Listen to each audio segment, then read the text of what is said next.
Salut à tous, on se retrouve aujourd'hui pour des petites vidéos d'analyse sur Seven Wonders Duel. L'idée c'est que il y a quelques jours je viens de terminer un tournoi où on était 365 participants que j'ai gagné et du coup je me suis dit ça pourrait être sympa de vous faire l'analyse de toutes les parties que j'ai fait, sachant que c'était un tournoi à élimination directe, donc il y a eu 8 parties de Seven Wonders Duel et je me suis dit ça pourrait faire une petite série avec une vidéo par partie.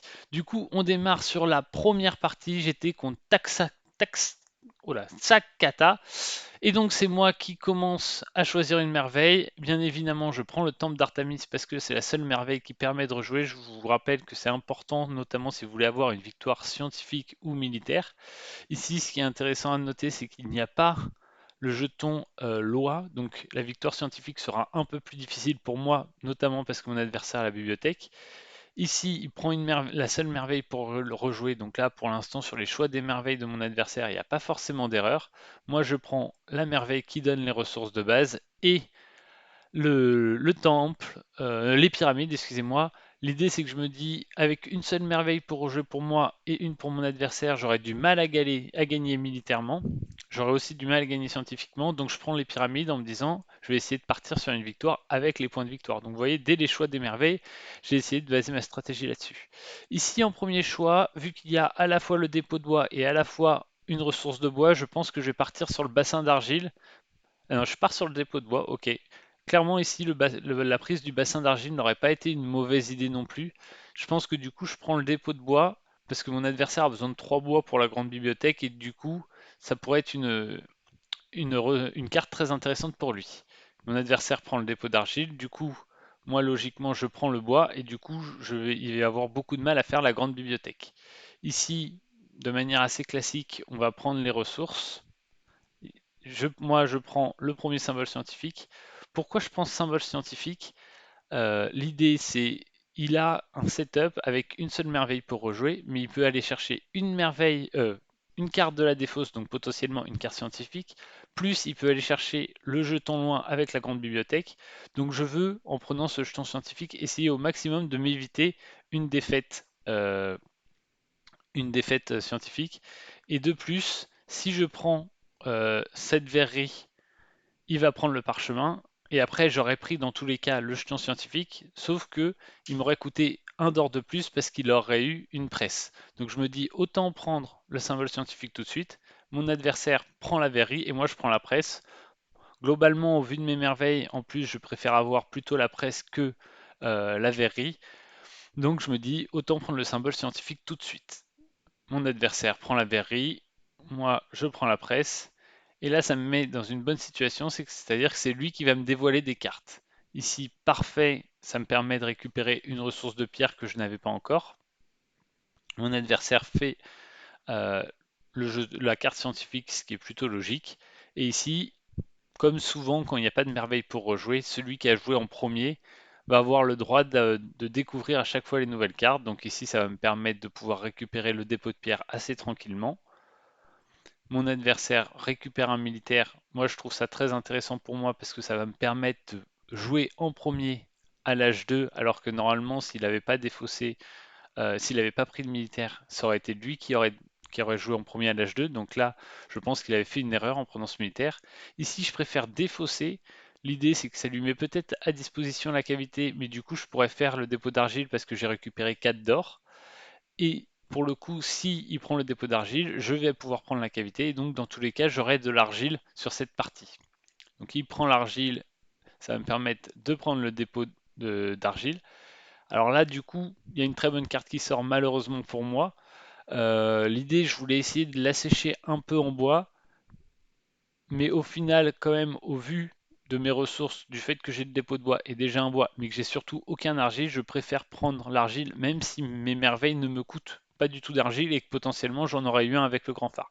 Donc là, la décision de prendre le bois était compréhensible également. Ça aurait pas été une mauvaise décision, parce que j'avais le grand phare. J'aurais pas eu le grand phare, dans tous les cas, le dépôt d'argile s'imposait, mais là, ayant le grand phare, on pouvait en discuter.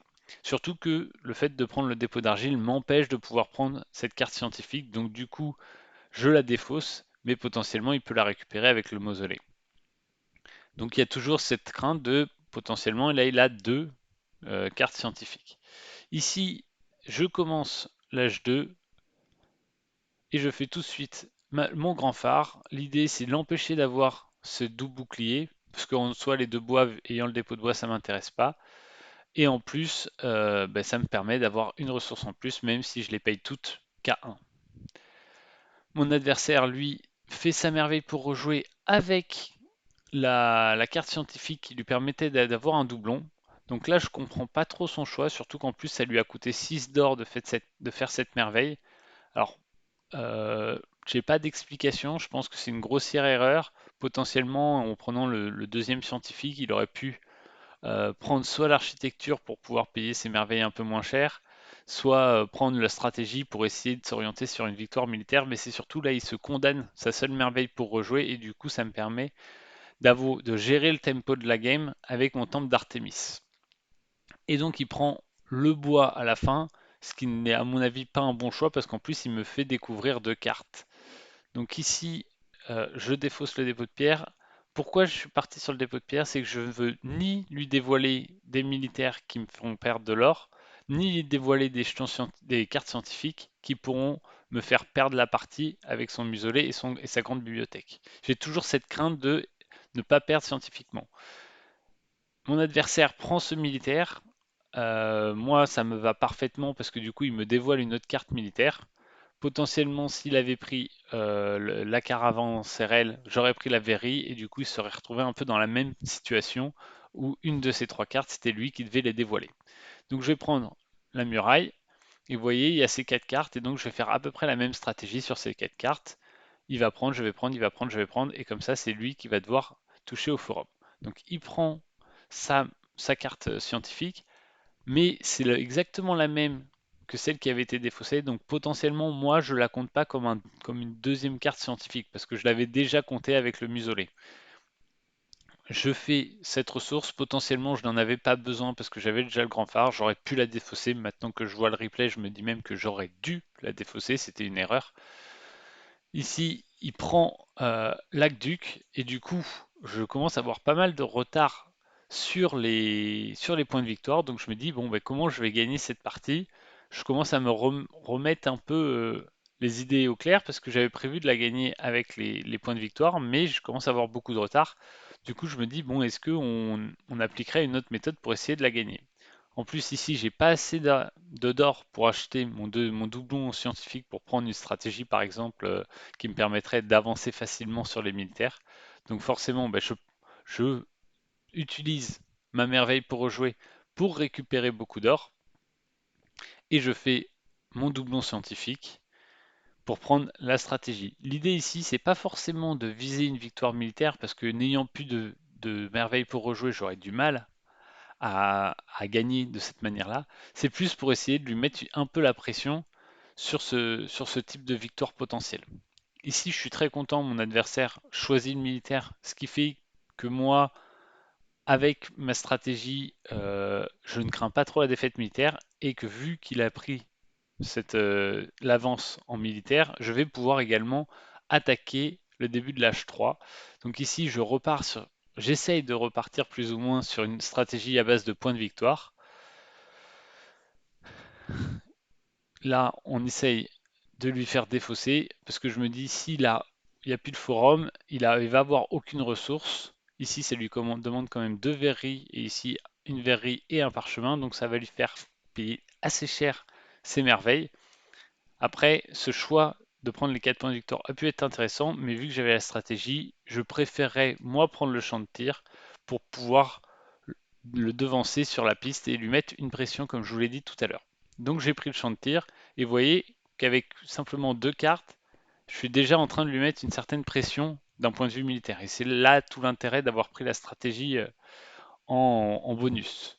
Donc ici, c'est lui qui choisit de débuter l'âge 3, sauf que, enfin, c'est lui qui a le choix et il me laisse jouer en premier. Donc là, je suis assez surpris de son choix parce que globalement, ok, peut-être qu'aucune des deux cartes ne l'intéressait, mais globalement, il y a quand même 6 points de victoire et il n'a pas du tout gagné avec les points de victoire de base. Donc moi, je vais repartir sur cette stratégie de prendre les points de victoire. Et vous voyez, le fait qu'il n'ait aucune ressource rare va le contraindre énormément dans le choix de ses cartes parce qu'il n'a pas beaucoup d'or. Ses défausses ne lui rapporteront pas beaucoup d'or parce qu'il a qu'une carte jaune. Et quasiment toutes les cartes de l'âge 3 coûtent des ressources rares.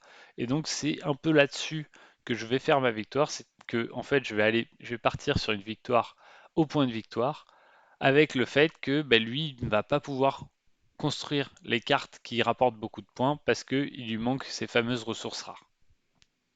Si mon adversaire fait sa merveille, il est obligé de prendre le jeton qui rapporte de l'or. Alors je ne sais pas quels autres jetons lui ont été proposés. Potentiellement, il avait potentiellement le 7 points de victoire ou le 6 d'or et 4 points de victoire. Donc j'étais surpris de voir qu'ils prennent cette merveille-là. Mais bon, tant mieux pour moi. Ici, du coup, je fais ma dernière merveille. L'idée, c'est de l'empêcher de faire la sienne qui potentiellement lui aurait volé 9 points de victoire parce qu'il aurait pu prendre le palace qui avait été défaussé. Et moi, en plus, ça me permet de faire la mienne qui me rapporte 9 points de victoire. Malheureusement, ça va lui laisser cette carte-là qui rapporte 5 d'or et 5 points de victoire. Donc j'aurais pu le faire à la base de celle-ci, mais ça n'aurait rien changé parce qu'après il aurait pu prendre ce scientifique et dans tous les cas j'aurais dû dévoiler cette carte. Donc je me dis, ça ne change pas grand-chose, je préfère mettre la carte qui rapporte peu de points sous ma merveille pour ensuite prendre une de ces deux-là. Mon adversaire prend les 6 points de victoire plutôt que cette carte-là. Alors, ça peut paraître surprenant, mais cette carte-là a été gratuite pour lui alors que celle-là lui coûtait 6 d'or. Donc au final, les 5 points de victoire, 5 d'or par rapport aux 6 points de victoire, pour lui ne change pas grand-chose. Par contre, pour moi, c'est beaucoup plus intéressant de récupérer 5 points de victoire et 5 d'or que 6 points de victoire. Donc là, à mon avis, il fait une petite erreur. Maintenant, ça ne changera pas grand-chose. Ici, il va faire cette carte qui vaut 8 points de victoire, qui est une des meilleures cartes de guilde. Et ici, je sais plus ce que j'ai fait. Je pense que j'ai pris les 7 points de victoire, mais j'ai peut-être pris les militaires. Alors j'ai pris les militaires. Bon, l'idée, c'est toujours dans cette idée de lui mettre la pression et potentiellement, si j'arrive à récupérer cette carte à 3 boucliers, je gagne, sachant que lui va me dévoiler ça. Il va prendre cette carte, je vais prendre celle-là. Il va prendre celle-là, je vais prendre celle-là. Il va prendre celle-là. Et donc, je sais que c'est moi qui aurai ces 3 boucliers. Donc là, il joue très très bien. Dans son idée, c'est il prend la carte qui ne dévoile aucune autre carte pour être sûr que je ne récupère pas de militaire et que s'il y a un militaire sous ces deux cartes-là, il ne perd pas la partie sur les militaires. Donc moi, dans le même esprit, je me dis, bah, je vais prendre celle-là comme ça. S'il y a un militaire là, au moins je suis sûr d'avoir cette carte militaire. Et il y a un militaire à l'endroit où on avait dit. Donc potentiellement, s'il n'avait pas de militaire sous cette carte-là, il avait perdu la partie.